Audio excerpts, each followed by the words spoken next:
Assalamualaikum warahmatullahi wabarakatuh. Alhamdulillah, Ananda soleh-solehah, kita masih diberi kesempatan oleh Allah untuk bersama-sama dalam pelajaran IPA hari ini. Nah, hari ini kita akan belajar tentang larutan ABG, asam, basa, dan garam. Sebelumnya, siapkan diri Ananda terlebih dahulu ya. Siapkan alat tulisnya dan jangan lupa berdoa agar diberi kemudahan dan keberkahan dalam belajar. Nah, Nanda, sebelum memulai menjelaskan materi hari ini, Ustazah ingin menyampaikan sebuah dalil, yaitu Quran Surah Al-Anbiya ayat 30 yang berbunyi, A'udzubillahi minasyaitonirrajim, Bismillahirrahmanirrahim, Awalam yaral ladzina kafaru annas samawati wal arda kanata ratqan fafataqnahuma وَجَعَلْنَا مِنَ الْمَاءِ كُلَّ شَيْءٍ حَيٍّ أَفَلَا يُؤْمِنُونَ Shadaqallahul azim. Artinya, dan apakah orang-orang yang kafir tidak mengetahui bahwasanya langit dan bumi itu keduanya dahulu adalah suatu yang padu. Kemudian kami pisahkan antara keduanya, dan dari air kami jadikan segala sesuatu yang hidup. Maka, mengapakah mereka tiada juga beriman? Quran Surah Al-Anbiya ayat 30. Maha benar Allah atas segala firman-Nya. Ananda, apapun yang ada di langit dan di bumi itu semua adalah ciptaan Allah. Allah menciptakan segala sesuatu dengan padu, kemudian Allah memisahkannya. Itu adalah semua karena kekuasaan Allah. Begitu juga dengan larutan asam, basa, dan garam. Itu adalah contoh-contoh dari ciptaan Allah. Nah, dengan mempelajari materi hari ini, diharapkan Ananda mampu untuk mendekatkan diri kepada Allah dan senantiasa memupuk keimanan kita. Kita harus selalu bersyukur dan senantiasa beriman kepada Allah Subhanahu wa Ta'ala. Nah, jadi pelajarilah materi hari ini dengan sungguh-sungguh ya. Baiklah, tujuan pembelajaran kita hari ini adalah yang pertama, Ananda mampu mengidentifikasi larutan yang bersifat asam, larutan yang bersifat basa, dan juga garam. Kemudian Ananda mampu menyebutkan manfaat dari larutan asam, basa, dan garam, dan menjelaskan indikator alami maupun indikator buatan untuk mengukur pH larutan. Baiklah, yang pertama kita akan membahas tentang asam dan basa. Di sini ada beberapa teori menurut para ahli tentang asam dan basa. Yang pertama, menurut Arrhenius, asam adalah senyawa yang dalam air melepaskan ion H+ atau hidrogen. Sedangkan basa adalah senyawa yang dalam air melepaskan ion OH- atau hidroksida. Menurut Bronsted-Lowry, asam adalah pemberi proton, sedangkan basa adalah penerima proton. Kemudian menurut Lewis, asam adalah senyawa yang dapat menerima pasangan elektron, sedangkan basa dapat memberi pasangan elektron. Nah, jadi Ananda, asam dan basa ini mereka mempunyai sifat yang berlawanan ya. Satunya penerima, satunya pemberi. Kemudian kemarin kan kita sudah belajar ya tentang unsur-unsur. Nah, unsur yang sangat banyak itu masing-masing mempunyai sifat positif dan negatif. Ada proton, ada elektron. Jadi ada yang bisa melepas, ada yang bisa menerima elektronnya, dan lain sebagainya. Itu adalah sifat-sifat dari asam dan basa. Nah, di sini ada lagi kita bandingkan ya sifat asam basa. Yang pertama, untuk asam dia mempunyai pH kurang dari 7, sedangkan basa lebih dari 7. pH adalah derajat keasaman atau derajat asam basa suatu larutan. Kemudian untuk asam rasanya asam, basa rasanya pahit. Asam bersifat korosif atau dapat merusak logam, sedangkan basa bersifat kaustik, merusak kulit. Kemudian asam dapat memerahkan kertas lakmus yang berwarna biru, sedangkan basa dapat membirukan kertas lakmus yang berwarna merah. Asam dapat menetralkan larutan basa, basa dapat menetralkan larutan asam. Artinya, apabila mereka bersama-sama, mereka bisa menetralkan satu sama lain, sehingga membentuklah senyawa garam. Nah, beberapa contoh asam adalah asam nitrat, asam borat, asam karbonat, asam sulfat, asam sulfida, asam fosfat, asam klorida. Dan basa ini contoh-contohnya seperti natrium hidroksida, kalium hidroksida, barium hidroksida, kalsium hidroksida, amonium hidroksida. Oke, sekarang peranan asam dalam kehidupan. Asam tadi kan banyak ya contoh-contohnya dan ternyata bermanfaat juga dalam kehidupan loh.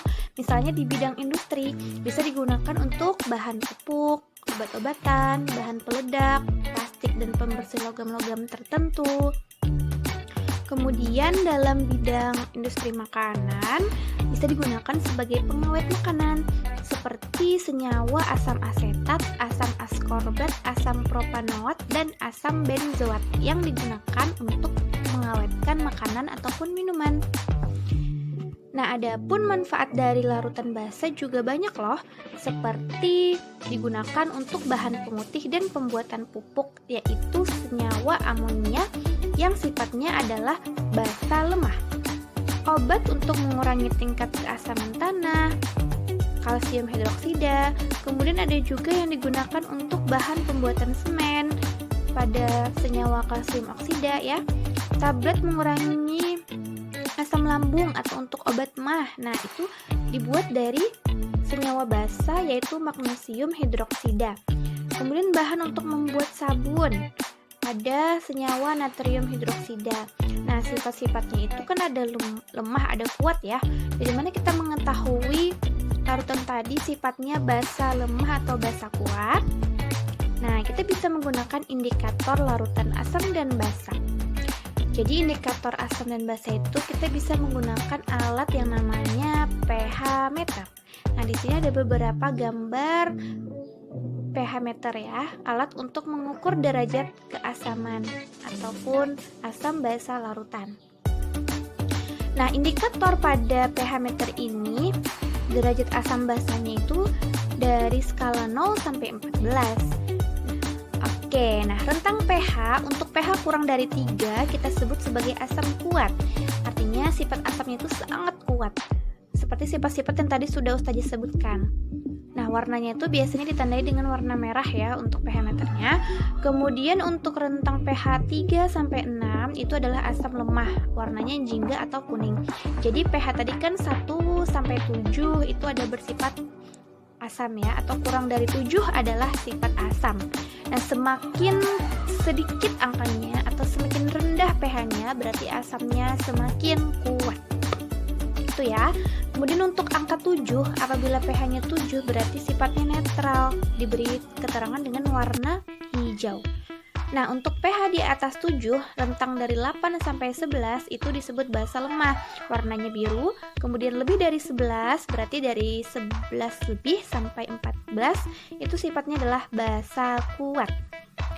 Nah, jadi kalau basa ini dia semakin tinggi angkanya, maka basanya semakin kuat. Berarti semakin ke tengah, itu mereka semakin menuju netral, berarti sifat asam maupun basa mereka semakin lemah juga. Semakin mereka angkanya semakin menjauh dari netral, berarti sifat mereka semakin kuat. Jadi seperti itu ya. Oke, mudah-mudahan bisa dipahami untuk pH. Nah, selain menggunakan pH meter, kita juga bisa menggunakan indikator yaitu kertas lakmus. Coba Anda perhatikan gambar berikut. Nah, pada larutan asam, kertas lakmus yang semula berwarna biru, kemudian dia bersentuhan dengan larutan asam, maka nanti kertasnya akan berubah menjadi warna merah. Jadi asam ini dia memerahkan kertas yang berwarna biru, kertas lakmus yang berwarna biru, seperti gambar di sebelah kiri ini. Adapun lakmus yang berwarna merah, karena dia kena merah, kena asam ya, itu dia tetap akan berwarna merah, tidak ada perubahan. Jadi yang berubah itu adalah yang biru menjadi merah adalah larutan asam. Adapun untuk larutan netral, coba diperhatikan yang di tengah. Ini dia ketika berwarna biru, kena larutan juga tetap warnanya biru. Yang berwarna merah ketika kena larutan juga tetap berwarna merah. Tidak ada perubahan karena dia sifatnya netral. Kemudian untuk larutan basa, yang berwarna biru tetap biru, yang berwarna merah juga ikutan biru. Jadi dia itu membirukan kertas yang berwarna merah, sehingga sebutannya atau kita mengetahui bahwa dia larutan basa. Jadi kita bisa mengetahui larutan itu sifatnya asam atau basa menggunakan kertas lakmus. Tapi kita tidak bisa menentukan basa kuat atau basa lemah, asam kuat atau asam lemah, karena dia hanya menunjukkan dua itu tadi ya. Berbeda dengan pH meter tadi, dia bisa menunjukkan skala. Nah, bisa juga kita menggunakan indikator alami yang tersedia di alam ya. Misalnya kita menggunakan kembang sepatu. Kembang sepatu ini nanti dia akan bereaksi dengan larutan yang bersifat asam, dia akan berwarna merah. Kalau larutannya bersifat basa, dia menunjukkan warna hijau, dan kalau larutannya bersifat netral, dia akan menunjukkan warna merah. Selain itu bisa menggunakan kunyit, kol ungu, ataupun kulit manggis. Ini adalah contoh-contoh indikator alami yang bisa kita gunakan untuk menunjukkan derajat keasaman suatu larutan. Oke, selanjutnya adalah garam. Nah, garam tadi kan campuran atau perpaduan antara larutan asam dan basa ya. Jadi garam adalah elektrolit kuat yang terurai sempurna menjadi ion, terbentuk melalui reaksi antara asam dan basa. Kemudian kita bisa lihat reaksi netralisasinya, asam tambah basa menjadi garam plus air. Contohnya reaksi antara asam klorida atau HCl terhadap natrium hidroksida atau NaOH ya, HCl plus NaOH. Maka yang dihasilkan adalah garam NaCl, natrium klorida, plus uap air atau H2O. Nah, ini adalah contoh-contoh larutan garam NaCl atau sering disebut juga dengan garam dapur. Kemudian ada CH3COONa dan lain sebagainya. Dan fungsi-fungsinya juga ternyata garam juga bermanfaat, misalnya untuk obat pencuci perut. Kemudian senyawa dalam bentuk kapur, pualam, dan marmer itu adalah berupa garam. Digunakan sebagai baking soda atau penjernih air. Nah, itu fungsi dari larutan garam. Nah, jadi ini adalah gambarannya ya. Asam tadi berwarna merah, basa berwarna biru. Apabila dicampur, mereka akan membentuk larutan netral yang berwarna hijau, yaitu terdiri dari larutan garam plus air.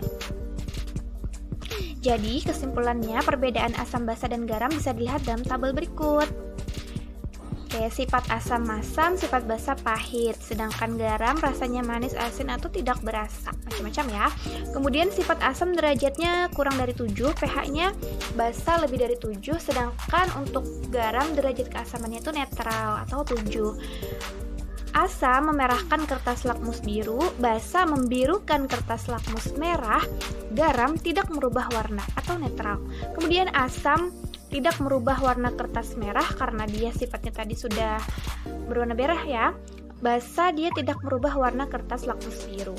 Kemudian untuk ion pada asam dia menghasilkan ion H+, hidrogen.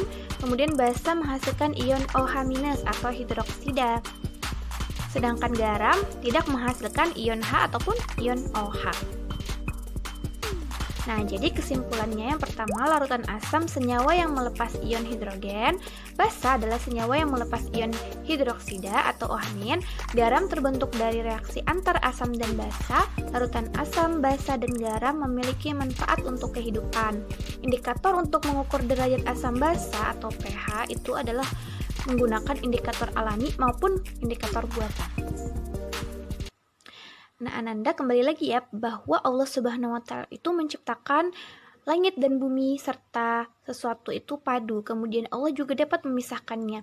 Jadi Allah Maha Kuasa atas segala sesuatu. Larutan asam, basa maupun garam adalah contoh dari ciptaan Allah. Maha besar Allah atas segala ciptaannya. Nah, semoga dengan kita mempelajari materi hari ini, kita dapat meningkatkan keimanan kita.